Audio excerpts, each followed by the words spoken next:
Ian Bremmer here. I have your world in more than 60 seconds. As long as coronavirus is on, I'm giving you extra. It feels like we deserve a bonus, a little something. And, now that we have domestic insurrection, slash massive protests and looting and riots and everything, what do you do? Okay, here are your questions. Let's get it started. Pandemic, economic depression, and now mass protests. What's next for America? I have heard about the murder hornets. I'm not very excited about those. Frogs. I will say that you can't be surprised by this level of dissent publicly, given how long social inequality has persisted, and how much worse it's being made by coronavirus. You're going to see a lot of people on the streets. Why? Because we've got 25% unemployment right now, and a lot of people are going to go back to work, but a lot of people aren't. And, it's also heading towards summer and schools are closed. And, you just have a lot of people they're feeling they were under lockdown, especially in the big cities, now coming out, and maybe they feel a little bit safer in terms of the pandemic, especially in the New York area and in LA, where the caseload has gone down a lot in New York, a little bit in LA. But we also have just incredibly deep divisions. Keep in mind, Trump was at 42% approval back when we had lowest unemployment. He's at 42% approval now when we have global depression unemployment. That doesn't say much about Trump. It actually says a lot about the country, about just how incredibly divided it is. And the fact that this has been on the back of the African-American community. Blacks have been hardest hit in the United States in terms of inequality, and now in terms of coronavirus too. How many are dying? How many can't socially distance? How many have jobs that have gone away or that require them to work in unhealthy situations? And, the Blue Lives Matter contingent, and here I'm talking about a lot of working class white folk that also feel disenfranchised, and their jobs have gone nowhere, and their wages are flat, and they don't feel secure. This is a massively polarized group, and there's not as much space in their center as there used to be. The fact that this is happening with elections coming up right now in the United States means to me you're probably going to see violent protests for longer. Also, keep in mind that the media focuses on the violence. They focus on the riots. If you have watched a little bit last night, there wasn't a lot on the peaceful protests because that doesn't make news. Instead, it's on who broke windows, who hit the police, who did the police arrest. It's not the majority of the people out there. It's the minority of people out there. But still, it's where you're going to get news, and it's certainly where social media is covering. So with all of this, and with the president who understands that the way he wins is not by reaching out to Black Americans, it's by ensuring that his base shows up in larger numbers.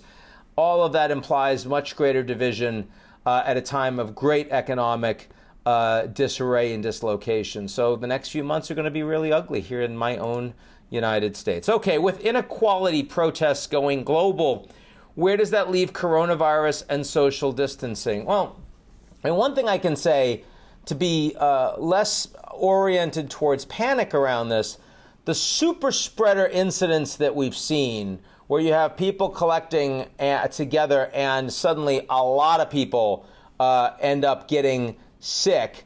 We had the nightclub in South Korea. We had a bunch of churches, and we had the chorus group in Seattle. Some of the case of Seattle and some of the churches, they were socially distancing, but it was a lot of people for hours at a time, indoors, not great ventilation, and singing out loud. What do nightclubs, choral groups, and churches have in common? People are singing.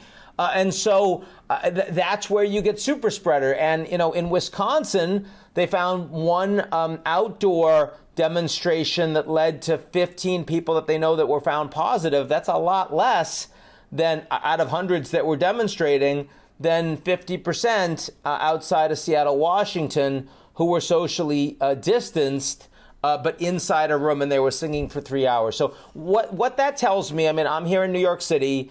I was out on Fifth Avenue downtown yesterday, right by Union Square. I saw a pretty large-scale demonstration, probably 1,000, 1,500 people and a few hundred cops. I would say, about 70 to 80% were wearing masks. There wasn't a lot of social distancing, but there was a decent amount.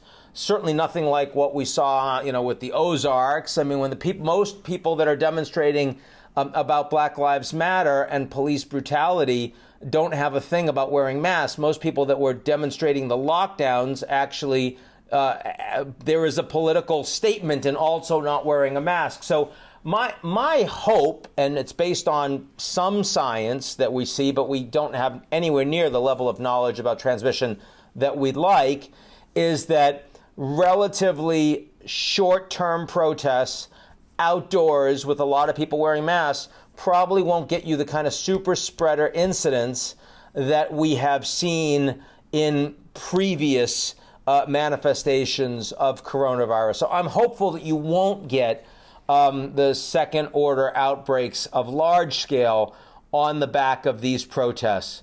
Having said that, the protests grow, and you got a lot of people protesting in close quarters and going up against the police. And I got to say, the police weren't any better at wearing masks last night than the protesters were in terms of numbers. You'd be more concerned about that. So that's where we are on that front. Final question. Hong Kong banned the Tiananmen Square vigil for the first time coming up on June 4th. What does that say for its autonomy? Well, they're saying they banned it because of concerns of social distancing and coronavirus, which, I mean, have truly been contained in Hong Kong, one of the most effective places in the world at dealing with coronavirus.